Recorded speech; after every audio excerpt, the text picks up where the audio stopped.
probably ignoring the media. Somewhat kidding there, but yeah, I think I've watched a lot of football, and I feel like, at least for quarterbacks, it's you're either the greatest ever or you suck. It's just like this all the time, and there's a lot of peace and sanity right here, which is kind of where I like to stay. But I think, we're a locker room. I'm obviously new. There's some new, but we've won a lot of games here, and we've had good seasons. And I think the expectation is still to continue to win games. And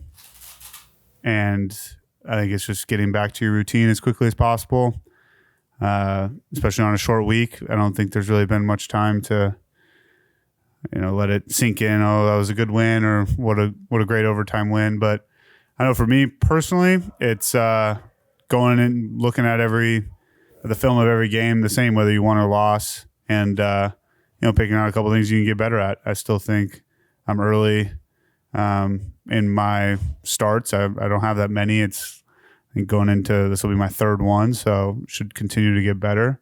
And if I don't, then I'm not really doing what I need to do.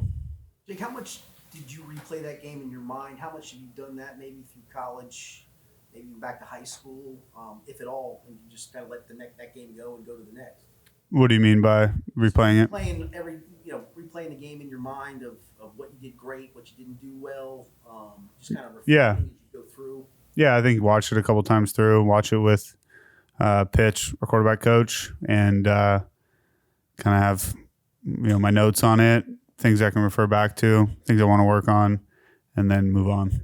Some quarterbacks don't necessarily like it when they roll out on a boot because obviously up to half the field can be cut off from their vision.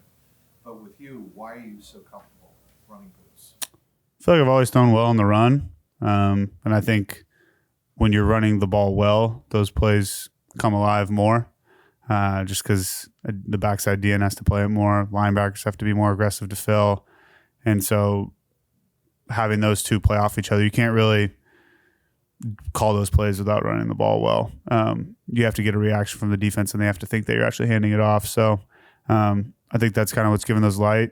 And for me, it feels like a breather play a little bit, where I can just go through a quick read and get it out quickly. Does that go back to your days at Washington? That comfort, being able to throw on the run.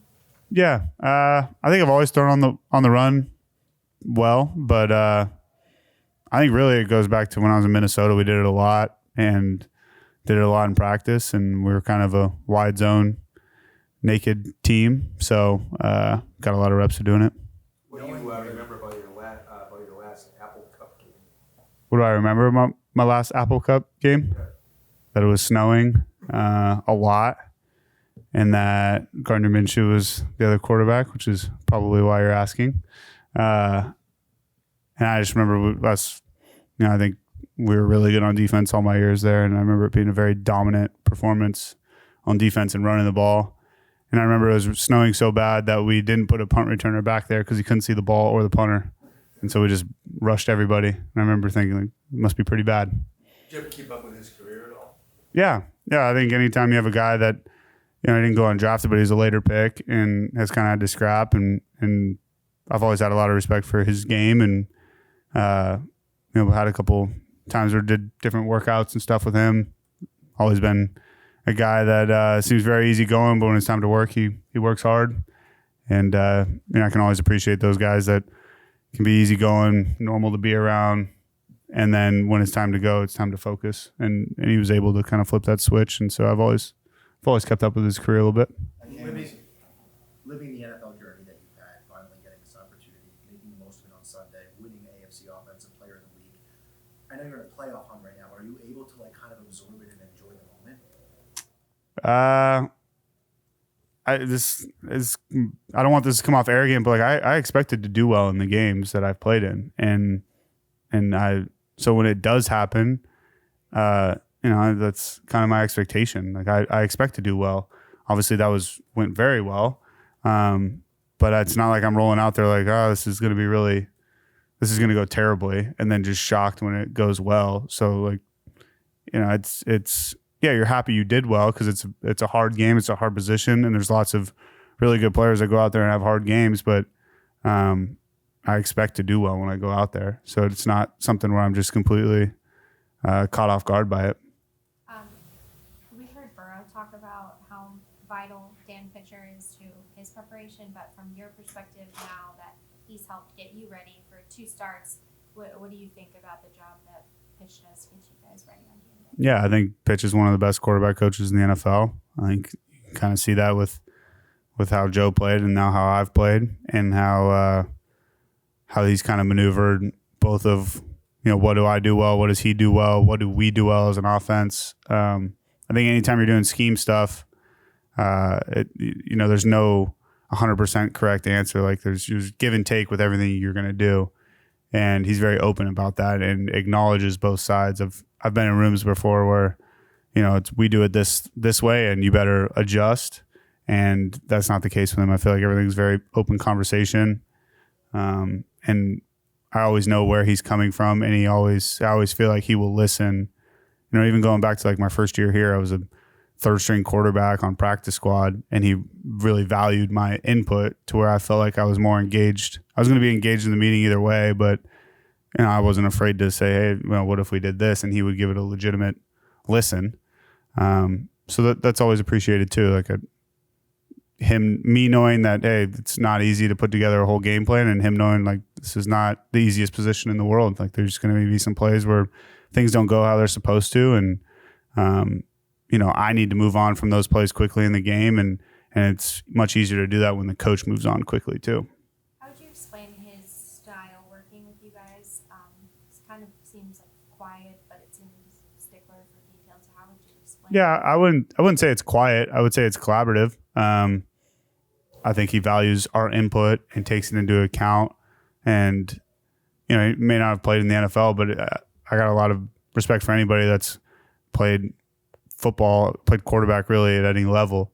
And so I think just even having that at whatever level you played at, like you can work really, really hard, and there's just going to be some plays where it doesn't go how it's supposed to, you don't do what you're supposed to do. And so just having somebody that can stay pretty even keel, Zach does it, Callahan does it, and Pitch does it. And so it's a very quarterback friendly building to be in. Ryan was talking to us this afternoon about some of the opportunities you get as obviously a backup quarterback running the practice squad team or the scout team, and how sometimes in those practices you get the opportunity to test throws that you would never make normally just because the defense is showing what it's showing. Yeah. How much does that help you? I think it was really valuable. I kind of stole something from Sean Mannion. He was a backup in Minnesota when I was there. He always kept track of his completion percentage. So I think you can fall into that trap a little bit of like, I'm just going to test throws. And, if I throw a pick, really everyone's kind of happy. So it's, there's no repercussions, but you can fall into some bad habits. And so that was something like in my notes, all my whole career, I have every practice and completion, attempts, completions, touchdowns, picks. And so just trying to keep track of that a little bit where you're not building bad habits. How often do you look at those notes? Like the ones going back. Yeah. I mean, those not very often, but I think it's more so just to keep yourself accountable on it. I do the same thing in training camp and really any time I'm going against the first team defense, no matter what my role is, whether it's a scout team rep or something. Like I think those are very valuable periods, and it's about as close as you can get to a live, real game. So taking those seriously and not just throwing up stuff that maybe this will work or maybe it won't, but really processing quickly. Is there a certain part of your process that really helps you get ready for a game like it did maybe from the Pittsburgh game going with that Jacksonville? I think the main difference with that one was just having done it once. I think the week felt much smoother last week. I felt like we had good practices. There were parts of it where the plan was a little bit more probably catered to stuff that I think I do well and feel very comfortable doing. But I think that's to be expected. Like it was my willingness to speak up on, hey, like I really like this or I don't like this going into the Jacksonville game was much more than the Steelers game because It's a little bit like, I don't know what I like. Let's figure it out as we go. But I think, like going back to your question with the preparation stuff, I think just having, like, I'm always going to fine tune things a little bit and change, like, okay, you only have so much time in the week. What's the best use of that time? And how do I get the most out of that time? And so maybe I was spending too much time on one thing and not enough on the other, and kind of adjusting, like, okay, maybe I was practicing play calls and stuff a little bit too much with the Steelers game, making sure that I called everything smoothly and the operation was good. And then with Jacksonville, having the confidence of, like, all right, that did go smoothly. Maybe I spent too much time on that. And then kind of going through in my mind, like just trying to visualize through some reads and stuff like that, with my eye discipline being something I felt like I needed to work on. What's your assessment of the Indy defense? And this is including the Baltimore game that you came in, 4 different defense you've seen, probably all 4 different schemes. But what's your assessment of them? Yeah, so I mean, I'm kind of going back to the Raiders game, the 2 times we played them in, I think 2021 when Gus Bradley was there. So I think there's 2 ways, like, you kind of can categorize defenses. There's the teams that are just going to throw a million different things at you, and you got to be prepared for everything. And there's the trade-off there as the D coordinator is, okay, we do a bunch, maybe we're not completely sound on all of it. And then there's the family, or the idea of, we do what we do it really well. We know what beats us. And I think that's kind of where the Colts fall in, is they're not going to throw a bunch of crazy stuff at you, but they call their stuff that they always do. They do it really well. They know the plays that you're going to call to try and beat it. They get a ton of reps going against that throughout the whole year. And I think the defensive scheme really limits explosives. And I think that's kind of how it's all set up, is try to make you stay patient, go all the way down the field, completions underneath, and not just giving you the, deep ones that are just 2-play drives. Zach talked about kind of the collaborative effort you mentioned going in that Jacksonville game where you all went through kind of said collective night. Is there a play or a series of plays that you really felt like that made a big impact in that game on Monday, where you wrote your inputs and this is what we like and ended up coming out to fruition? I think with the Jacksonville game, it just felt like everything tied together really well. Like we ran the ball well. We had some plays off of those run looks, and then we had a couple explosive shot plays when we did get the one-on-ones, and so everything just felt like it was complementary to each other. So you're running the ball well when they're showing some pass first defenses, and then when they do finally have to come up and play a little bit tighter to stop the run, then you're able to take your shots. And so I think it's kind of, I don't really have a specific time where that came up, but I just felt like coming off the field, like, okay, that I felt much easier. Like it felt like everything kind of went together. There was a flow there, and there was some play action, some nakeds, and we just kind of threw a lot at them where you couldn't just say, okay, they're just dropping back every single time. Jake, it feels like in a lot of ways you have a 3-game losing streak, Gilbert goes down, and there's concern. But that win Monday feels like it re-energized the city, not just for this game Sunday, but for playoff hopes. Do you feel that? Does that matter to you?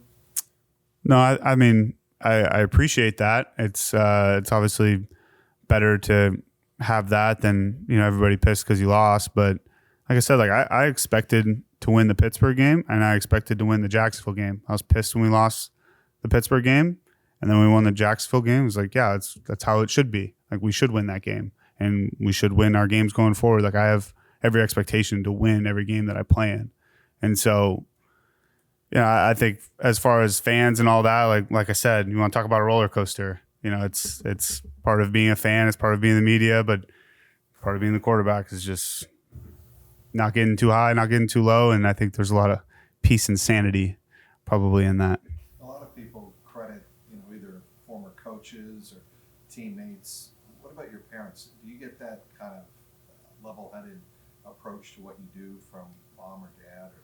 Yeah, I think, both my parents, but I'm definitely very close to my dad. And I think my dad is, when things are going really well, he feels like he needs to like humble me. And then when things are not going well, then he needs to talk about how great I am. And I'm like, I can tell that you've read something that was saying one or the other based on how you're interacting with me. So just be normal. But I think, and then with my mom, it's nice to talk to somebody that doesn't really know a ton about football And so just having conversations and things that she picks up on that, maybe someone that is just fully involved with X's and O's wouldn't pick up on. Big part of this roller coaster ride, I think, of the last few days, collected a few nicknames. A lot of nicknames. Yeah.